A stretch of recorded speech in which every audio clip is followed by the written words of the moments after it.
as I get a bottle of water because it's stinking hot. I need to turn my air on in here, by the way.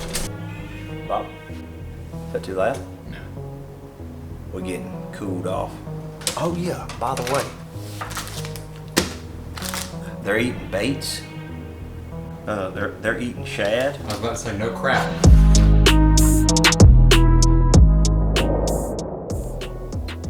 What's going on, guys? Welcome back to the channel. And by the way, I just want to throw an appreciation out there. Thank you for tuning back in.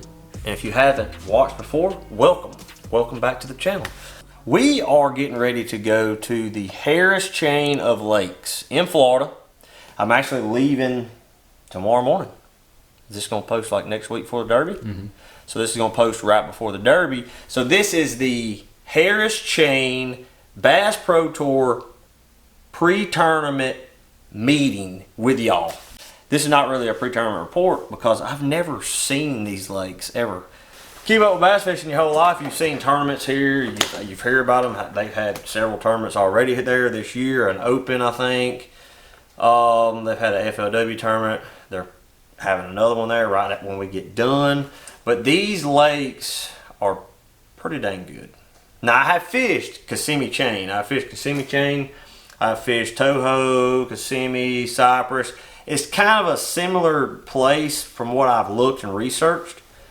But I'm out here rigging rods, getting ready to go. This is the day before we're leaving, and I have a daggum train wreck. As you can tell, I got rods laying all over the place. But I've kind of narrowed it down.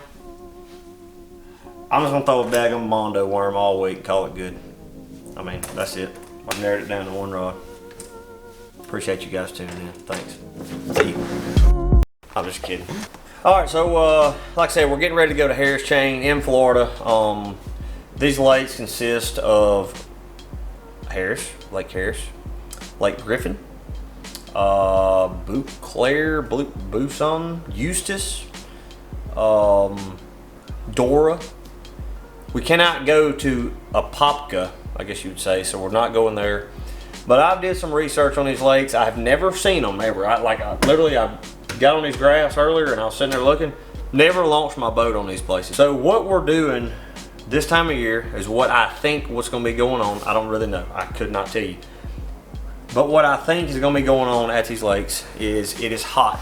Okay, these fish here at my house in particular, they're out, man. I mean, they're out. They're getting out. I mean, like I'm literally about to go fishing like here shortly, and just kind of get dialed in, fishing out. So you just got to understand what goes on at these places, or at any lake for this matter, this time of year. So we have just got done with the spawn here, and we're in May, of course. But April, these fish have spawned out. So I've always said this, the 80% rule, 80-20, okay? 80% of the bass are not on the bank. They're somewhere out there. A majority of the time when you're fishing the bank, 80% of them are behind you. I mean, they're literally offshore. They may not be deep. They're not sitting on the bank. Number one, I think, is because of pressure. Number two is hot, stagnant this time of year, and that's where a lot of the bait leave and they go. All the bait are out in the middle. They're in submerged grass. For example, here they're in brush. They're out deep. They're starting to get dinged up. So anyway, but the 80-20 rule this time of year, it stands very, very strong. So here, the fish have spawned out. They have moved out to their summer haunts, I guess you would say. As far as Florida goes, Harris Chain is historically known for fishing offshore. When I say offshore, I'm not saying like deep in like 20 foot. It's just, they're not on the bank. They're not in Kissimmee grass, which there will be a lot of fish caught in Kissimmee grass this week. I don't see it getting one in Kissimmee grass or near the bank. I don't see that. I mean, it's a possibility. You know, you got a lot of things going on right now. You got brim beds, you got shad spawn kind of stuff going on. But for me, in my practice, I will probably commit offshore the whole time. I will find either submerged grass, catch them in hydrilla, stuff like that. Knowing those conditions and knowing that it's going to be hot there. We just checked the weather. It's supposed to be 85, upper 80s every day. So I know them fish are done. They're done spawning. Typically, when they're done like that, majority of them are out. So I'm gonna start my practice out. I've just got a few baits tied on, You know, I've got a big worm tied on, shell bed kind of stuff. I don't know if there's a lot of current on these places. I mean, I know the Kissimmee chain is most of the time has current flowing through it unless we don't have a lot of rain, but shell bed, stuff like that, Mondo worm. If you look back, actually while we were doing the weight series with the Guggen Squad guys, I ended up catching, I don't even know, I caught a 9-pounder. I caught, in 30 minutes, I caught a 27-pound 5-fish limit bag. I mean, it was like some giants. I caught them all on that rig right there. That whole rod set up. Pro Series, actually it was not. I caught them on a Rush, a 7.3 Rush rod. Heavy, but Pro Series rod's really good also. But I got a Mondo worm. You know, I can throw this anywhere. I can throw this around brush. Oh, big worm in brush, hard to beat. I can throw this on shell beds. I can throw this in grass, drag it through grass, maybe isolated clumps of grass. So like, I'm not trying to be like too traditional, but that right there is a staple of bass fishing. I got him rigged up. Now I've got, like I said, I've got a ton of different baits rigged up. Of course, I've got a jig tied on, and that's kind of the similar deal. This is more or less me for shell bed kind of stuff, and even in brush. You know, this is kind of the same similar deal. It's just a little more compact.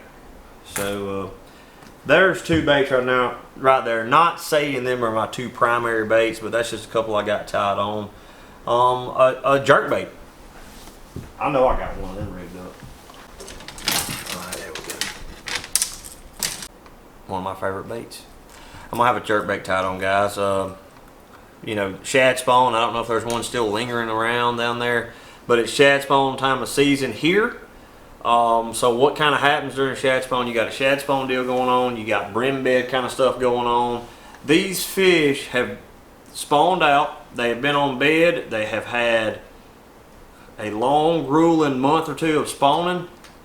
And I've always said this is kind of like God's way of recuperating the fish. Shad spawn, brim bed kind of stuff. So I'm gonna have a jerkbait tied on, submerged grass, throwing that around any kind of you know, clumps of grass, schooling fish, stuff like that. So I'm gonna have a jerkbait tied on. I don't really know what the watercolors are. This is very watercolor oriented. Okay, so I don't know. We may get down there and the wind may blow 20 mile an hour, and this may not play that much. But I feel like if they're eating bait, shad, you can catch them on this anywhere in the country.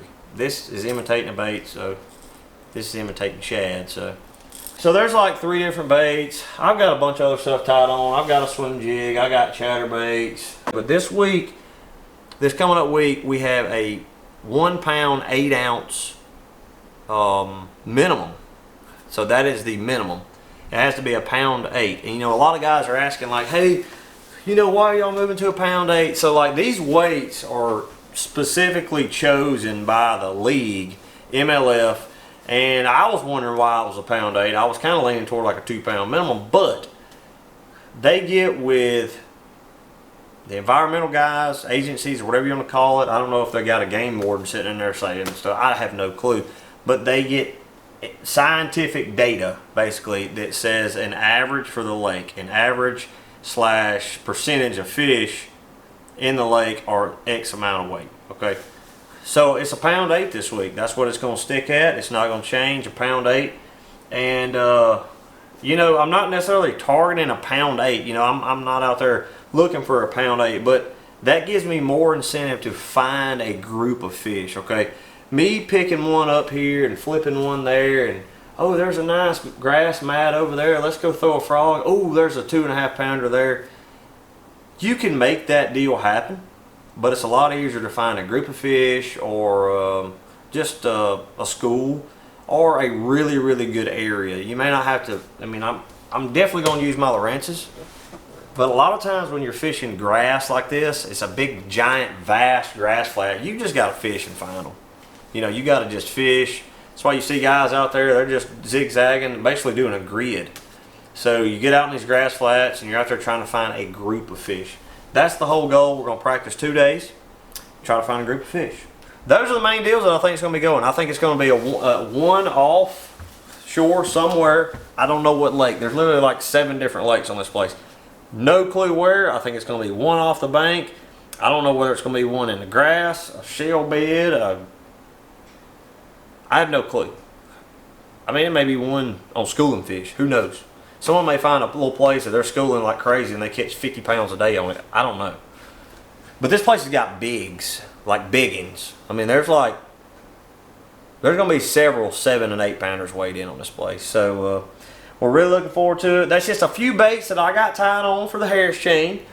I've got a ton more to rig. I mean, I got crankbaits. Look right here. I got an old school Carolina rig.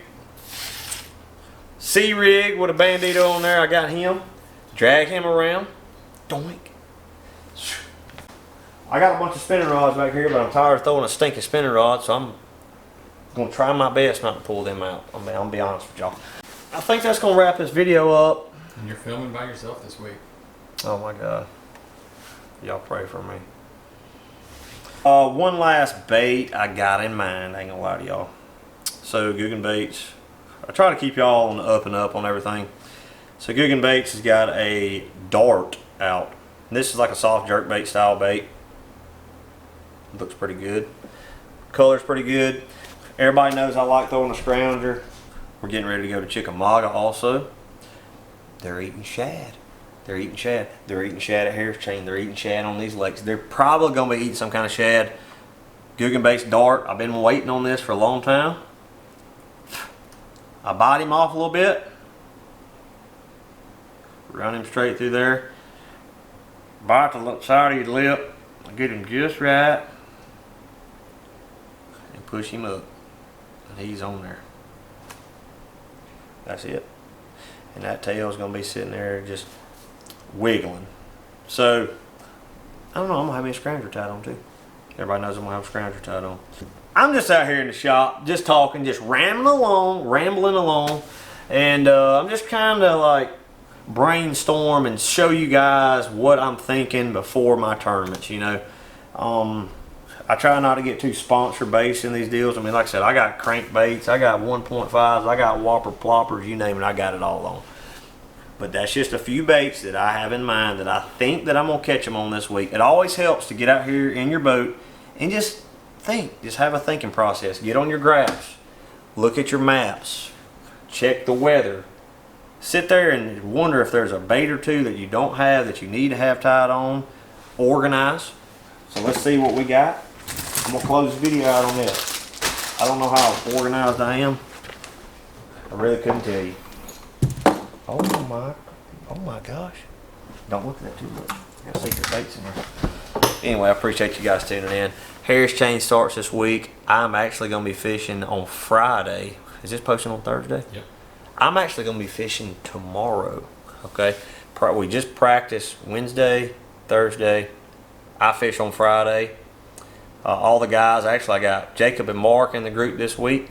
So y'all can keep up at MLF, MajorLeagueFishing.com, and keep up on Score Tracker. Who knows, we may have a camera in the boat, watch live. I think it's going to be a fun week. You know, the fishing's been kind of tough on us lately. Travis, we're not going to talk about Lake Travis, because Lake Travis kind of sucked for me. Congrats, J-Dub, on the win, by the way, big dog. Congrats. But I had like a tough day on the final day. We're not even going to talk about it. I was kind of sick, kind of didn't really feel good, kind of didn't catch no bass. Sometimes it happens like that. But like this tournament in particular, I think we're going to knock it out of the park. I really, really do. I was kind of wondering in like May, like, oh man, it's going to be hot in Florida. They're not going to be biting. They're going to be biting. They're going to catch them. Somebody's got to catch them. They ain't going to catch themselves. Appreciate you guys tuning in. We're on Harris Chain this week. Y'all tune in. See you.